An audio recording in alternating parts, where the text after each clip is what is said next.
I'm AJ I'm AJ. Sorry, I rough start. That's okay. We can have rough starts, just like with your children out there. You may be in a place of a rough start, but it's not how we start. Is that we can adapt, we can overcome, we can finish. I'm AJ McMahon, and welcome back because part two was cut off by technical difficulties. And so I'm here to be able to wrap up part two as we continue this journey together to empower children 12 and under to overcome medium challenges. We're going to dive right in. Please see the description for the first part of part two in the description if that made any sense. Here we go.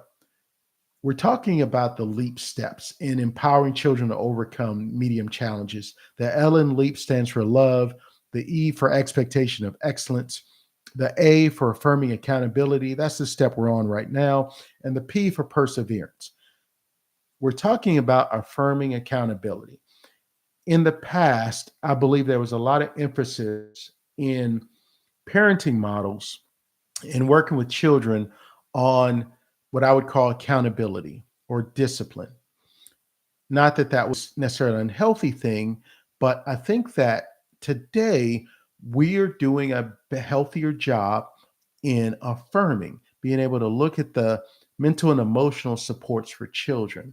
The challenge has been that the emphasis on the mental and emotional supports have dismissed and sometimes even villainized the behavioral, the discipline support, saying no, setting boundaries, those kind of things.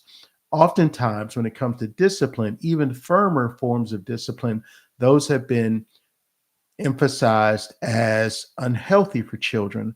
Although, for children that are in loving environments, that's why we start with the L in LEAP, that when children know they're loved and they are disciplined in wisdom, even with firmer measures, child after child after child welcomes that, has shown me that not only do they welcome that and appreciate that and even need that and ask for that, that it is not anything for them that's unhealthy. It doesn't hurt spirits, it doesn't destroy relationships.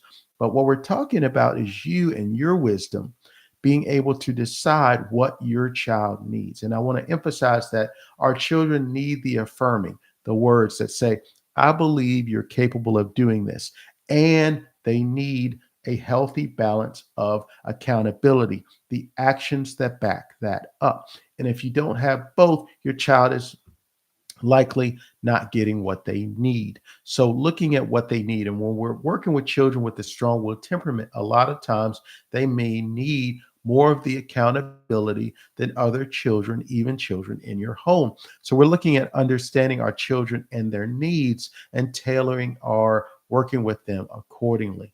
So, when a child needs affirming, I believe in you, and accountability, we figure out what's important in their life and connect that to what's important for their life. The example we've been talking about is an expectation of excellence, which is the second step in LEAP, love, expectation of excellence. Expectation of excellence is one specific thing that you're challenging your child to accomplish as the foundation for other things to be built on. So instead of trying to work with them or even fight with them about bedtime or brushing their teeth or in school, many times the foundation is you will do what I tell you the first time, building in that respect and obedience and empowering that in the relationship between you and your child.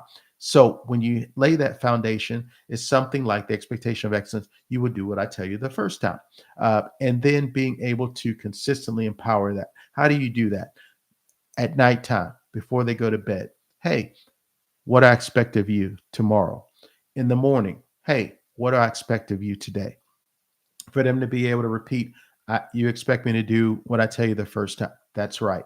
And then throughout the day, to be able to monitor and manage the what you tell them to do so that you're not telling them 5 and 10 things that you can't effectively reinforce. Pick up your shoes. And actually, we're talking about polite commands because parenting is a loving dictatorship, not a democracy. So we're not. asking them really. I know that seems like the polite thing, and I even can struggle with that sometimes, but really it's polite commands. Pick up your shoes, please. Go sit down at the table.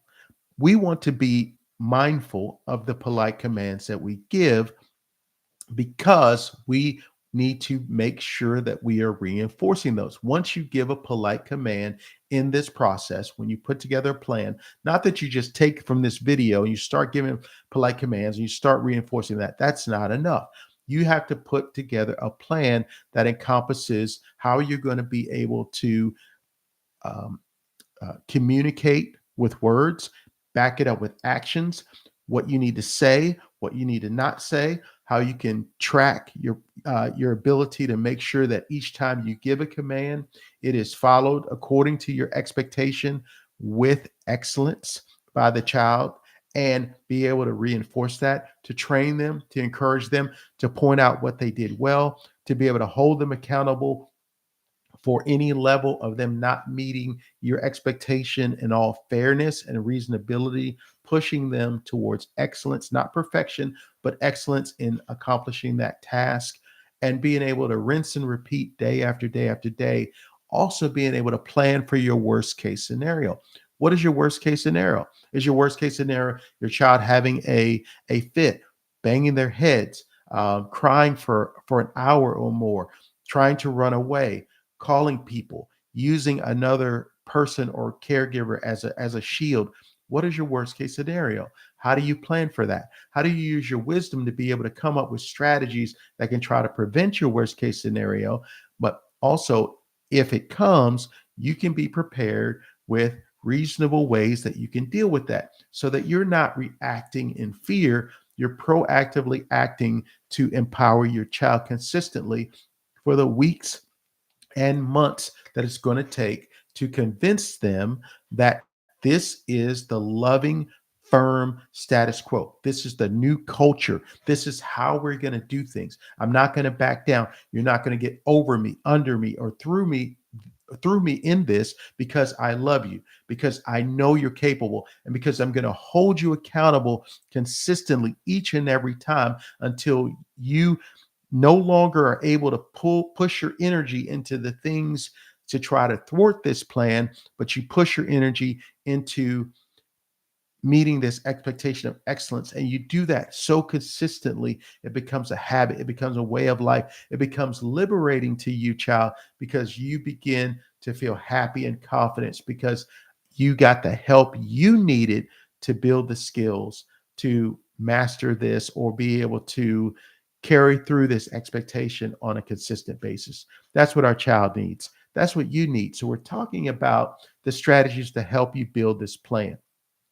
Build it with prayer, build it with wisdom, build it with the resources here at Power of Able and powerofable.com. Build it by staying in connection with these videos as we continue to talk about this practical wisdom and we go further in discussing building your comprehensive plan and then implement it when you're ready. So that's what we're here to do. I hope today's video has been helpful. I hope it's continued part 2. Stay tuned, stay connected, stay involved as we continue to help you build out your plan with practical wisdom.